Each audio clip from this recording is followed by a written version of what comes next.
Man labai patinka tie, kur darbe klausia vadovas stipriųjų pusių kandidato. Sako, jūsų stipriusios pusės. Kandidatas į pareigybę sako, atkaklumas. Paaiškinkit plačiau, ką reiškia atkaklumas. Žinokit, vieną kartą aš ieškojau informacijos ir nuėjau iki 27 Google puslapio. O taip, kad tai kai ieškai, iki ten paprastai net nebenueini. Dar buvo juokelis, kur paslėpti lavoną? Antrame Google puslapyje. Taip, nieks jo nematys ir neras. Niekada. Einam toliau. Geras. Sugenda, reiškia, lėktuvo variklis, tokia anekdotinė situacija, paaiškėjo, kad parašiutas tik vienas. Vienas vyras griebė, reiškia, už parašiutą, užsegasi, ima visiškai užsisekti iki galo ir vienas per petį, reiškia, kitas keleivis jam beldžia, pala, sako, ei, mūsų tarpe yra dar ir moteris. Nu ką moteris? Manai, kad spėsim dar?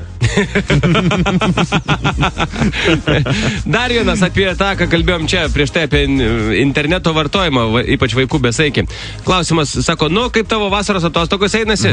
Sako, žinok, labai gerai, per dieną 2 gigabaitai. Interneto. O taip. Šiemet paaiškėjo, jog žmogus sakantis, prie lito buvo pigiau, nebūtinai yra senas.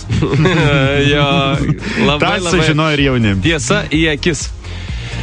Mes norime skleisti šviesą, šypsenas, geras emocijas, pozityvumą. Taip, aš jūs suprantu, sulaikytasis, bet tai yra 2 kilogramai kanapių. Super.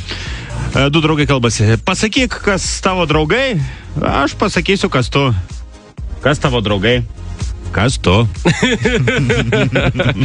Šitas dar neblogas irgi. Ar žinot, kodėl graikai lyg ir bando pasitraukti iš eurozonos? Žinokit, kad ir kaip be pavadinsi, zona yra zona. Geras, taip. Nesuprantu, sako moteris. Kaip vyras su 2 inkstais gali sakyti, kad neturi pinigų nupirkti man žiedą su deimantu? Kas čia per nesąmonę? Ką atsako mergina, kurie augina 2 arba 3 katinus? Vyras sako, gal susitikinėjam? Jie atsako, ne.